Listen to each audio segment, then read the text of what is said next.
आकाशवाणी गोरखपुर से प्रादेशिक समाचार।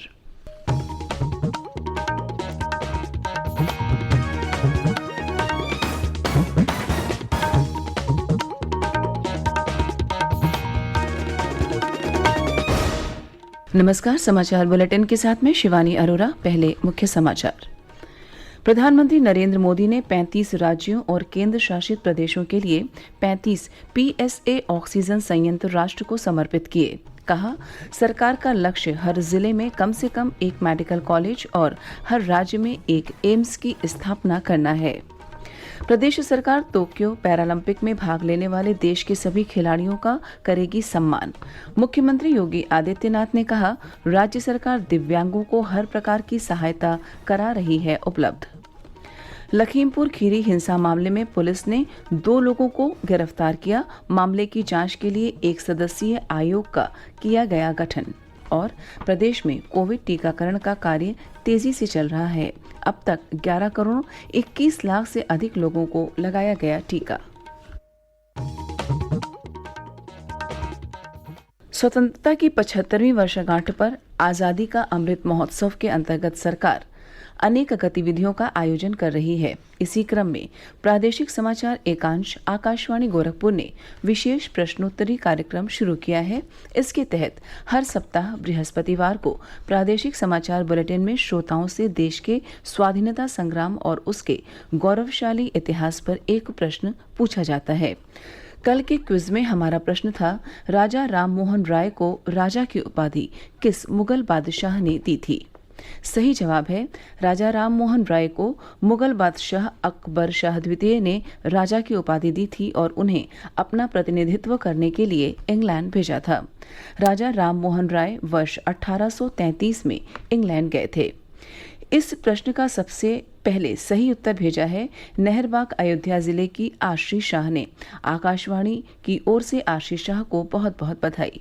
मैं आश्री शाह नहरबाग अयोध्या की निवासी व एलएलबी की छात्रा हूँ। मैं आकाशवाणी गोरखपुर के कार्यक्रम व समाचार रेडियो पर नियमित रूप से सुनती हूँ। स्वतंत्रता की 75वीं वर्षगांठ पर आजादी का अमृत महोत्सव कार्यक्रम बहुत ही ज्ञानदायक व प्रेरणा का स्रोत है। इस कार्यक्रम को सुनकर हमारे स्वतंत्रता सेनानियों की वीर गाथाओं के बारे में जानकारी होती है कि उन्होंने किस तरह से देश की सेवा की, जिससे हम आजाद भारतवर्ष में रह रहे हैं। लोगों को आकाशवाणी का समाचार अवश्य सुनना चाहिए। इससे उन्हें आसपास के क्षेत्र की मुख्य घटनाएं एवं प्रदेश व देश की मुख्य घटनाओं के बारे में जानकारी प्राप्त होती है। अमृत महोत्सव क्विज श्रृंखला का अगला प्रश्न अगले सप्ताह बृहस्पतिवार को श्रोताओं से पूछा जाएगा। और अब समाचार विस्तार से। प्रधानमंत्री नरेंद्र मोदी ने कल उत्तराखंड के ऋषिकेश में अखिल भारतीय आयुर्विज्ञान संस्थान में आयोजित समारोह में 35 राज्यों और केंद्र शासित प्रदेशों में पीएम केयर्स के तहत स्थापित 35 पीएसए ऑक्सीजन संयंत्रों को राष्ट्र को समर्पित किया। इसके साथ ही देश के सभी जिलों में अब पीएसए ऑक्सीजन संयंत्रों ने काम करना शुरू कर दिया है। प्रधानमंत्री ने कहा कि देश ने कोविड महामारी की चुनौती का बहादुरी से सामना किया और भविष्य की चुनौतियों का सामना करने के लिए तैयार है। उन्होंने कहा कि यह हर भारतीय के लिए गर्व की बात है कि 93 करोड़ कोविड रोधी टीके लगाए जा चुके हैं और बहुत जल्द ही 100 करोड़ का आंकड़ा पार कर लिया जाएगा। उन्होंने कहा कि भारत ने कोविन डिजिटल प्लेटफॉर्म बनाकर पूरी दुनिया को रास्ता दिखाया कि कैसे इतने बड़े पैमाने पर टीकाकरण किया जा सकता है। प्रधानमंत्री ने कहा कि 6-7 वर्ष पहले तक कुछ ही राज्यों में एम्स की सुविधा थी। आज हर राज्य में एम्स स्थापित करने का काम किया जा रहा है। सरकार का लक्ष्य है कि देश के हर जिले में कम से कम एक चिकित्सा महाविद्यालय हो। प्रधानमंत्री नरेंद्र मोदी ने संवैधानिक पदों के प्रमुख के रूप में कल 20 वर्ष पूरे कर लिए। 7 अक्टूबर 2001 को श्री मोदी ने गुजरात के मुख्यमंत्री के रूप में पहली बार शपथ ली थी। वर्ष 2014 में प्रधानमंत्री बनने के बाद उन्होंने लोगों की आधारभूत जरूरतों को पूरा करके नए युग की शुरुआत की। कई केंद्रीय मंत्रियों और भारतीय जनता पार्टी के नेताओं ने उनके नेतृत्व की सराहना करते हुए उन्हें बधाई दी है। मुख्यमंत्री योगी आदित्यनाथ ने कहा है कि प्रधानमंत्री नरेंद्र मोदी विश्व के सबसे लोकप्रिय नेता हैं। उन्होंने कहा कि काशी ने प्रधानमंत्री नरेंद्र मोदी के रूप में देश को ऐसा प्रतिनिधि दिया है जिसके नेतृत्व में देश महाशक्ति बनने की ओर अग्रसर है। मुख्यमंत्री योगी आदित्यनाथ ने कहा कि प्रदेश सरकार टोक्यो पैरालंपिक में पदक जीतने वाले देश के सभी खिलाड़ियों का सम्मान करेगी। उन्होंने कहा कि इस आयोजन में देश के 54 खिलाड़ियों ने प्रतिभाग किया था। इन खिलाड़ियों को एक कार्यक्रम आयोजित कर पुरस्कार की धनराशि दी जाएगी। मुख्यमंत्री कल वाराणसी में राष्ट्रीय दिव्यांग क्रिकेट प्रतियोगिता के सम्मान समारोह में दिव्यांगों को उपकरण वितरित कर रहे थे। मुख्यमंत्री ने कहा कि प्रदेश सरकार इस समय राज्य के 10 लाख से अधिक दिव्यांगजनों को पेंशन का लाभ दे रही है। उन्होंने कहा कि उनकी सरकार ने दिव्यांगों के लिए पेंशन राशि बढ़ाई है। श्री योगी ने कहा कि सरकार दिव्यांगों को विवाह सहित हर प्रकार से सहायता उपलब्ध करा रही है। ये समाचार आप आकाशवाणी गोरखपुर से सुन रहे हैं। यह समाचार बुलेटिन हमारे YouTube channel AIR news Gorakhpur और ट्विटर हैंडल AIR न्यूज़_GKP पर भी उपलब्ध है। लखीमपुर खीरी हिंसा मामले में पुलिस ने 2 लोगों को गिरफ्तार किया है। इस हिंसा में रविवार को 8 लोगों की मृत्यु हो गई थी। लखनऊ जोन की IG लक्ष्मी सिंह ने बताया कि पुलिस केंद्रीय गृह राज्य मंत्री अजय मिश्रा के बेटे आशीष मिश्रा की तलाश में छापेमारी कर रही है। पुलिस ने कल मामले में आरोपी लवकुश और आशीष पांडे को गिरफ्तार कर उनसे पूछताछ शुरू कर दी। पुलिस ने केंद्रीय गृह राज्य मंत्री अजय मिश्रा के घर पर नोटिस चस्पा किया है, जिसमें आज उनके पुत्र आशीष मिश्रा को पूछताछ के लिए बुलाया गया है। इससे पहले कल प्रदेश सरकार ने लखीमपुर खीरी हिंसा मामले की जांच के लिए एक सदस्यीय आयोग का गठन किया। इलाहाबाद उच्च न्यायालय के सेवानिवृत्त न्यायाधीश प्रदीप कुमार श्रीवास्तव इस घटना की जांच करेंगे। आयोग 2 महीने में अपनी रिपोर्ट देगा। उधर उच्चतम न्यायालय ने प्रदेश सरकार से लखीमपुर खीरी घटना पर वस्तुस्थिति की रिपोर्ट मांगी है।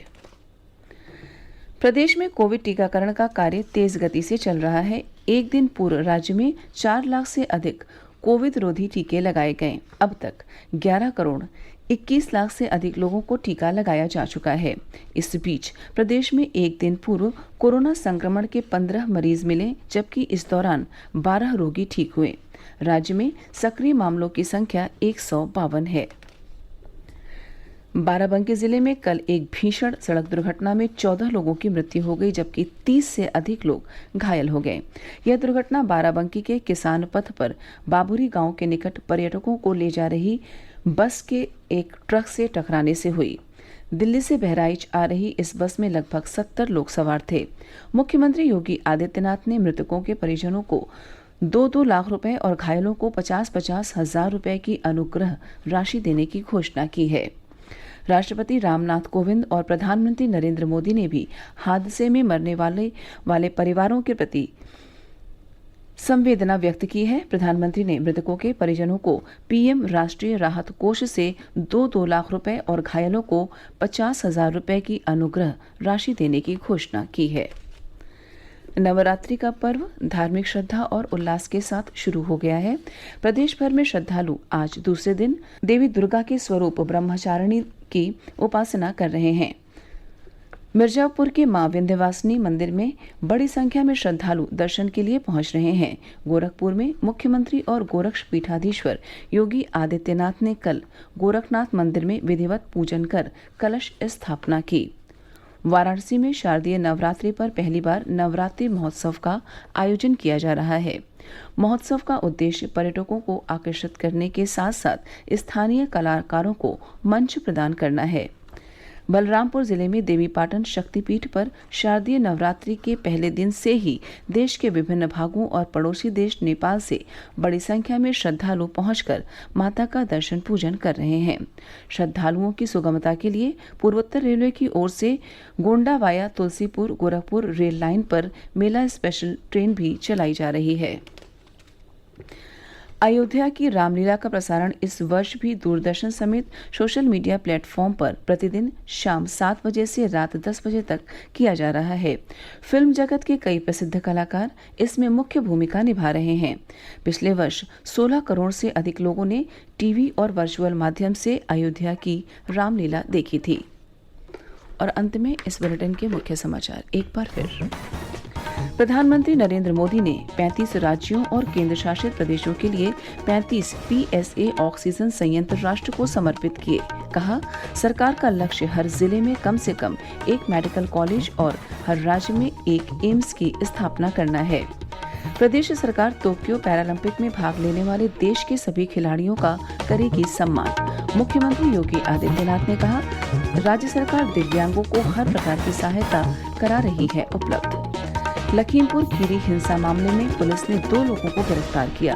मामले की जांच के लिए एक सदस्यीय आयोग का किया गया गठन। और प्रदेश में कोविड टीकाकरण का कार्य तेजी से चल रहा है। अब तक 11 करोड़ 21 लाख से अधिक लोगों को लगाया गया टीका। इसी के साथ प्रादेशिक समाचार समाप्त हुए। नमस्कार।